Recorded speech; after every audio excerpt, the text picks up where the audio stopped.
Assalamualaikum warahmatullahi wabarakatuh. Waalaikumsalam warahmatullahi wabarakatuh. Kami dari kelompok 1 ingin memaparkan tentang implementasi pembelajaran dalam UPD mata kuliah perancangan dan pengembangan kurikulum dengan tema pembelajaran menggunakan buku teks.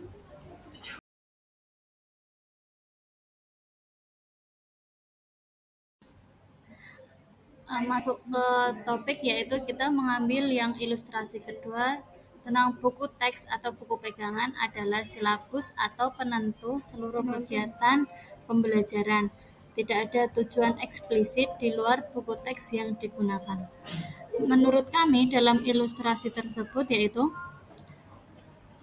kami sering dalam desain pembelajaran menggunakan ilustrasi 2 karena dalam mendesain pembelajaran, guru harus membuat rancangan pembelajaran dengan berpedoman menggunakan silabus.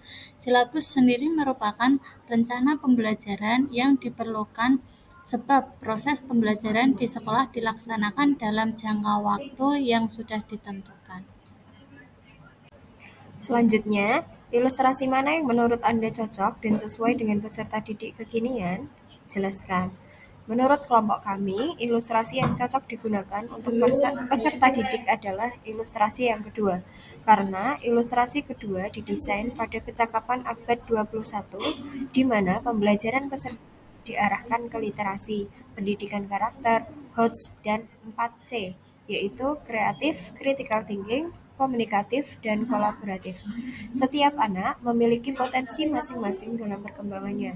Oleh sebab itu, guru diharapkan dapat menggali dan mengembangkan potensi yang dimiliki siswanya. Pada ilustrasi kedua, penilaian terdiri dari teks pengetahuan, sikap, dan keterampilan yang ada pada buku pegangan dan mungkin terpisah lembar kerja peserta didik namun masih terkait erat konten buku teks.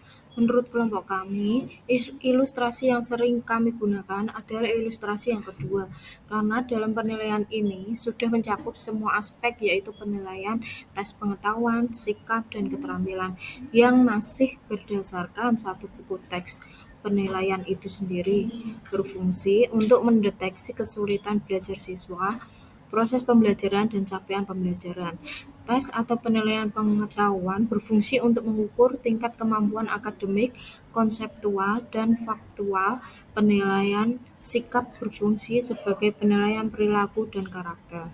Penilaian keterampilan berfungsi untuk penguasaan pengetahuan kinerja, dan proyek. Ilustrasi 2. Teks dimanfaatkan berdasarkan urutan penomoran. Ilustrasi yang kedua, di mana teks dibaca dan dimanfaatkan berdasarkan urutan penomorannya. Hal ini karena teks yang dibuat dengan penomoran biasanya merupakan teks yang disusun secara terorganisir atau terstruktur berdasarkan kronologi untuk mencapai atau mengarah pada suatu tujuan pembelajaran. Ilustrasi 1. Buku teks tidak digunakan berdasarkan urutan penomoran. Membaca buku teks berdasarkan urutan tujuan pembelajaran yang diinginkan. Berdasarkan kondisi peserta didik abad 21, peserta didik lebih memacu pada kreativitas dan lebih suka tantangan atau hal baru, maka dengan menggunakan ilustrasi 1 akan lebih cocok untuk pembelajaran peserta didiknya yang kekinian, sehingga peserta didik dapat menerapkan proses belajar sesuai dengan minat dan keinginan serta kemampuan peserta didik. Dengan demikian, kreativitas siswa akan lebih terasah dan berkembang, karena urutan membaca buku teks berdasarkan urutan tujuan pembelajaran yang diinginkan, bukan terpaku pada penomoran teks. Masih pada ilustrasi 1, saya sering mengimplementasikan ilustrasi 1 dalam proses pembelajaran, sebab buku bukanlah satu-satunya sumber pembelajaran untuk memperoleh informasi melalui teknologi yang terus berkembang. Segala informasi dapat diakses dengan mudah dan berdampak pada kekayaan pengetahuan. Adanya kekayaan pengetahuan akan memperlancar proses pembelajaran dan memudahkan tercapainya tujuan pembelajaran. Ilustrasi nomor 1 tentu cocok diterapkan pada peserta didik kekinian.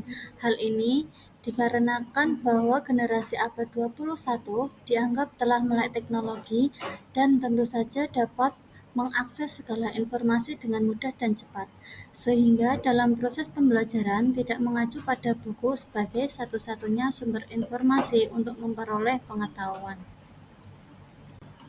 Itulah presentasi dari kelompok kami, kurang lebihnya mohon maaf. Wassalamualaikum warahmatullahi wabarakatuh.